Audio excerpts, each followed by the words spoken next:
Aujourd'hui, on va parler des conneries que tellement de gens font avec leur argent quand ils en gagnent. Tu sais, si tu me suis, si t'es là aujourd'hui sur cette chaîne YouTube, peut-être que t'es entrepreneur ou que tu t'intéresses à l'entrepreneuriat et tu vois tous ces gens, que ça soit sur YouTube, que ça soit sur Instagram ou ailleurs, en fait, qui gagnent beaucoup d'argent ou qui ont gagné beaucoup d'argent un jour. Et on a l'impression, quand on le voit de l'autre côté du truc, en fait, de l'autre côté de l'écran, que tous leurs problèmes sont résolus, qu'ils auront plus jamais un seul problème dans leur vie et qu'ils ont forcément une vie meilleure que la nôtre. Le fait est que c'est faux et que c'est même très dangereux de gagner de l'argent. C'est pas que c'est pas bien, mais ça peut entraîner des problèmes qu'on n'avait pas avant. Et c'est super important, avant même de commencer à se lancer dans l'entrepreneuriat, d'en être conscient pour pouvoir faire les bons choix, prendre les bonnes décisions dès le début. Il y a tellement de vies en fait qui ont été complètement brisées à cause de ça. Et c'est bien normal parce que tu sais, on n'est pas formé à ça. L'école, elle nous apprend pas à gérer notre argent. Notre famille non plus, quand on vient d'un milieu social moyen ou moyen moins ou même défavorisé, encore plus défavorisé, parce que c'est bien normal en fait, notre famille n'avait pas tant d'argent que ça et du coup on n'a pas été formé, on n'a pas eu de modèle, on n'a pas eu d'exemple et on est aussi bien content quand on a gagné de l'argent, c'est-à-dire si toi tu commences à faire un lancement de produit comme c'est arrivé à tellement de personnes sur le web, tu lances un produit ou un service et ça cartonne, tu vas faire des chiffres auxquels t'es pas habitué en fait, c'est-à-dire que tu vas gagner de l'argent que t'as jamais gagné en une période de temps aussi courte que ça. Et qu'est-ce qui se passe quand ça nous arrive ? Quand ça nous arrive, évidemment on a envie de se faire plaisir, surtout quand on a lutté pour cet argent-là, tu sais, surtout quand on a mis tellement d'efforts pendant tellement longtemps, on a l'impression d'arriver au bout du tunnel en fait, et on se dit c'est bon, maintenant je vais pouvoir enfin m'acheter tous les trucs que j'ai jamais pu m'acheter auparavant. Et on va faire des excès, et c'est bien normal, et même moi je recommande de les faire, ces excès, au moins une fois, pour se rendre compte de ce que c'est vraiment, en fait. Et parce qu'on le mérite, finalement. Mais le problème, c'est quand on commence à se définir par ça, et que du coup, on doit alimenter, et sans cesse alimenter, un niveau de vie qui coûte cher. Et quand on doit alimenter un mode de vie qui coûte cher, et qu'on doit le faire sur le long terme, parce que on s'est défini par ça, parce que notre identité, notre personnalité, même parfois la raison pour laquelle les autres, même nos amis, et c'est triste à dire, la personne avec qui on est en couple, parfois, sont avec nous pour cette raison-là, si c'est le cas, t'es systématiquement obligé, si tu veux, de renflouer la machine, renflouer, et si tu accordes beaucoup d'importance aux signes extérieurs de richesse et au statut social, il y a beaucoup de tes dépenses qui vont coûter très cher. Et plus elles vont coûter cher, plus tu vas vouloir en faire des encore plus chers. C'est ce qu'on appelle l'inflation du mode de vie qui s'arrête finalement jamais. Alors, tu sais qu'il y a des personnes, il y en a plein, je vais t'en citer quelques-unes. Benjamin Castaldi, par exemple, t'as forcément déjà entendu parler, qui était le présentateur de Love Story à l'époque, et puis qui a fait toute une carrière à la télévision, qui disait qu'il était complètement ruiné aujourd'hui, qu'il pouvait même plus à un moment payer le chauffage, c'est-à-dire qu'il était obligé de mettre des piles de couverture, il avait ses enfants à la maison, il pouvait même pas les chauffer en fait, il dormait dans le froid. Il allait au distributeur, il pouvait même pas retirer 20 € parce que la carte était refusée, tu vois. Quelqu'un qui gagnait à l'époque plus de 20 000 € par mois. Il y en a plein en ce moment, là, si tu regardes un peu l'actualité, Jean-Marie Bigard, qu'on aime ou qu'on n'aime pas, qui s'est retrouvé aussi complètement ruiné. Loana, c'est une histoire triste en fait, cette personne-là, et malheureusement, la presse people, moi je trouve ça dégueulasse la façon dont ils parlent de ces gens-là, tu vois, juste parce que t'as été célèbre un jour dans ta vie, on peut te cracher dessus comme ça. Mais Loana, c'est pas la seule, Ophélie Winter. Pour les gens de mon âge, c'était une énorme star à l'époque, qui était obligée de dormir dans sa voiture. Moi, ce que je voudrais te montrer, c'est qu'il faut faire attention à pas faire de bêtises. Surtout au début, en fait, surtout quand on se lance, parce qu'on peut vite devenir fou avec tout ça, tu vois. On peut vite devenir complètement dingue, et c'est super important de commencer déjà, c'est la première chose, à placer son argent dès le début. C'est-à-dire quand on est entrepreneur, de se mettre à placer son argent, tu vois, à faire des... Regarde, à s'imposer, moi c'est ce que j'appelle une taxe personnelle. Qu'est-ce qu'une taxe personnelle ? C'est comme un impôt que tu t'imposes à toi-même. Tu peux commencer par exemple à 20%, et quoi qu'il arrive, même dans les mois les plus difficiles, tu vas mettre cette somme-là de côté. Et avec cette somme-là, tu vas pas jouer au casino. L'idée c'est pas de faire des investissements risqués, de faire n'importe quoi, de jouer au casino avec son son argent en espérant gagner plus. Non, c'est de placer ça en bon père de famille, comme on dit. C'est-à-dire sur des choses que si tu en parles à ta famille, à tes proches, ils seraient pas paniqués en fait. Des choses qui sont pas du n'importe quoi. On voit tellement de n'importe quoi partout, que ça soit sur YouTube ou ailleurs. Il y a des choses qui sont bien pour les traders si tu veux, mais c'est pas des choses sur lesquelles tu vas mettre tout l'argent de ton travail, parce que tu risques de te retrouver dans des cas comme ça. Donc ça c'est la première chose. La deuxième chose, c'est que il faut réapprendre au bout d'un moment à vivre plus simplement. Je sais que c'est parfois dur à entendre parce qu'on a travaillé pendant des années. Parfois, dans certains cas, on a vraiment beaucoup souffert, on y a mis beaucoup d'efforts pour avoir un résultat. Et on se dit, je mérite bien de vivre dans le luxe, de faire des excès, etc. Moi, je pense, et encore une fois, je me répète, que c'est important de faire des excès à un moment dans sa vie parce que c'est comme tout, en fait. Faut l'avoir fait. C'est-à-dire, c'est quelque chose à cocher sur la liste de choses d'expériences, en fait, que tu peux vivre dans une vie. Mais si tu commences à vivre toute ta vie comme ça, le problème, c'est que ta valeur va se trouver dans l'argent. C'est-à-dire que les autres, même les personnes qui te côtoient, vont être là pour une raison qui est ton argent. Et moi, ça m'est déjà arrivé à plusieurs périodes dans ma vie, et je le souhaite à personne finalement. Parce que les jours où ça va moins bien, de toute façon même, tu sais même plus au bout d'un moment qui est là pour l'oseille et qui est là parce qu'il t'aime vraiment bien en fait. Ça trouble un peu tout quoi. Et il y a beaucoup de gens qui font l'erreur aussi de reproduire ça dans leur couple, c'est-à-dire de trouver quelqu'un qu'ils n'auraient pas trouvé si l'argent était pas là. Et tu vois tous les drames que ça entraîne par la suite, tous les drames. Et puis quand il y a une rupture, ça devient encore pire parce que du coup il y a des pensions alimentaires, des machins, des trucs. Enfin, tu sais comment ça termine. Et c'est beaucoup plus courant qu'on peut l'imaginer.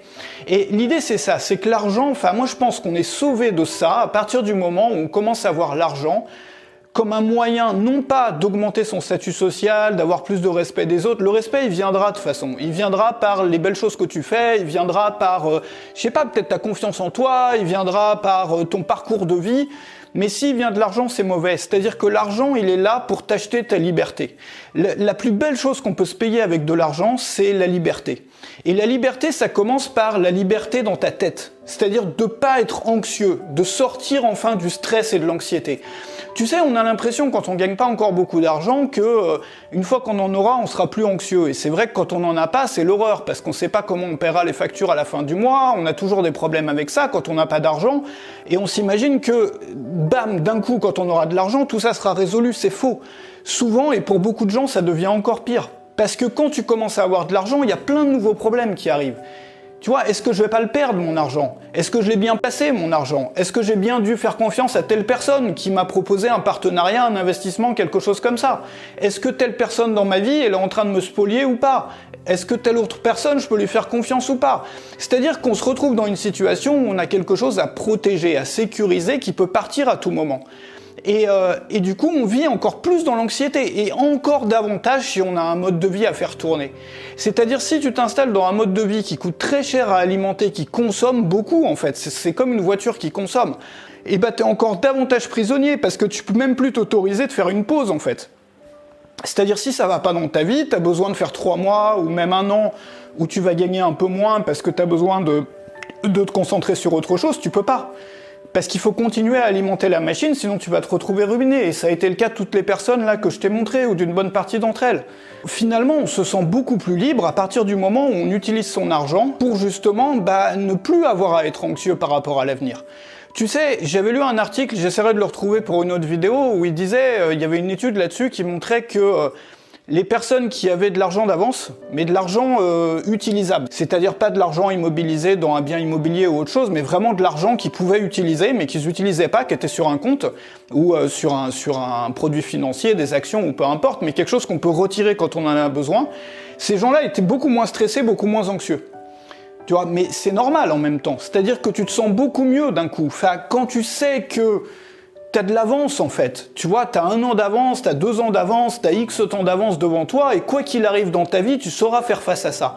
Plutôt que quelqu'un qui est toujours stressé par rapport à la fin du mois. Et tu sais, il y a plein de gens qui sont riches et qui continuent à stresser sur la fin du mois. Qu'est-ce qui va se passer à la fin du mois? Comment je vais payer ça? Et si tel client il me paye pas? Ou si je récupère pas mes dividendes à temps? Ou ceci ou cela? Tu vois, parce que quand t'as de l'argent, tu t'es engagé dans plein de trucs qui coûtent énormément de fric à alimenter, et si tu peux pas les payer, tu vas perdre des pans entiers de ta vie comme ça. Et moi, le message que je voudrais faire passer, c'est ça, c'est de surtout pas se lancer dans des plans pareils, quoi. C'est-à-dire que tu peux vraiment te sentir bien, beaucoup mieux, si tu utilises ton argent pour te payer de la liberté. Alors moi, ce que je te propose de faire, c'est deux choses. La première chose, c'est, tu sais que j'ai écrit un petit livre qui s'appelle « Gagner sa vie sur le web », qui se trouve dans la description en dessous, qui donne la méthode que moi j'ai utilisée pour vivre une vie libre et qui a aidé des milliers et des milliers et des milliers de personnes depuis une dizaine d'années à vivre eux aussi une vie libre.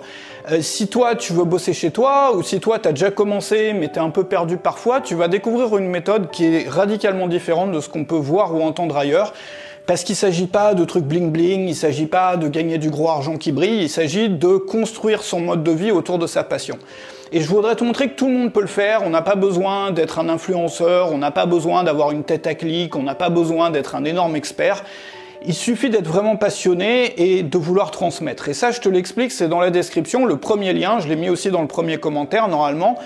Ça, c'est entièrement gratuit, tu vas pouvoir y accéder en t'inscrivant à Rejoins le mouvement, qui est la petite lettre que j'envoie tous les matins par email. Ça, c'est la première chose. La deuxième chose, c'est de voir l'argent comme un moyen de t'acheter des jours de liberté, des jours de non-anxiété, des jours de liberté par rapport à l'anxiété. C'est-à-dire qu'au lieu de compter les euros que tu as mis de côté, tu vois, parce que les euros ça finit jamais, on se dit toujours j'en ai pas assez, etc., machin, ou truc, il en a plus que moi, donc c'est pas bien. Compte en jours de liberté, compte combien toi ça te coûte de vivre ta vie rêvée tous les jours. Voilà. La vie que toi tu voudrais avoir pour toi et ta famille, combien elle te coûte par jour en moyenne. Et tu comptes combien déjà aujourd'hui tu as. Si tu as rien du tout, c'est bien aussi. C'est-à-dire que c'est le début du chemin, il n'y a pas besoin de paniquer. Tu as tout le temps après pour faire ça au fur et à mesure.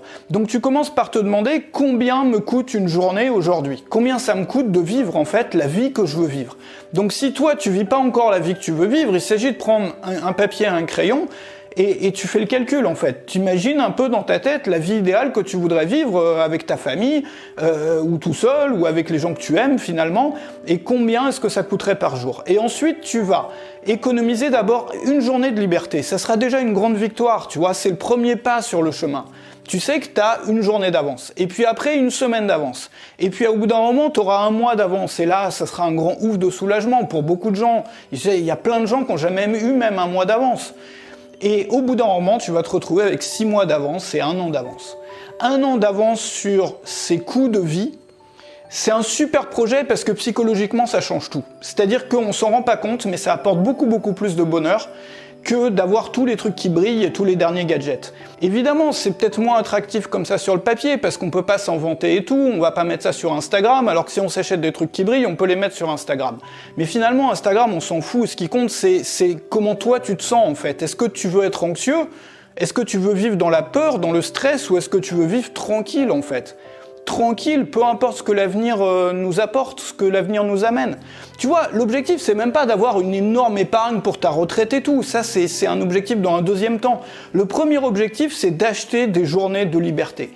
Ensuite, d'acheter un mois de liberté. Ensuite, 6 mois de liberté. Ensuite, 1 an de liberté. Et je te garantis que si ça, c'est ton objectif, alors déjà, la première chose, c'est que tu seras probablement dans la toute petite minorité des entrepreneurs qui sont sérieux par rapport à ça, et donc qui s'offrent une vraie vie agréable, plutôt qu'une vie qui est construite pour les autres. Tu sais, l'objectif, finalement, les autres, on s'en fout, quoi. Enfin, tu vois, on n'est pas là à bosser pour les autres, en fait. Pour donner une image, ou pour... non, on n'est pas là pour ça. On est là pour se rendre heureux, et pour rendre notre famille heureux, nos proches heureux. Et le bonheur, il commence pas par les trucs qui brillent. Le bonheur, il commence par la liberté. Par le fait de pas être stressé tous les jours sur comment je vais payer mes trucs à la fin du mois, en fait. Et moi, ce que je te propose, c'est ça. Alors, je voudrais te retrouver sur le petit livre que j'ai écrit qui s'appelle « Gagner sa vie sur le web », qui est juste en dessous. Et je voudrais avoir aussi, si tu veux, tu peux me donner ton avis là-dessus, me dire ce que t'en penses dans les commentaires. Si toi, ça t'est déjà arrivé de faire n'importe quoi avec ton argent au bout d'un moment, si tu l'as regretté, ou si tu l'as pas regretté. Je conçois qu'on puisse penser différemment, mais ça m'intéresserait vraiment d'avoir ton avis là-dessus. Je t'attends dans les commentaires, et j'ai mon petit livre « Gagner sa vie sur le web » qui explique toute ma méthode, qui est en dessous dans la description. Salut chez toi.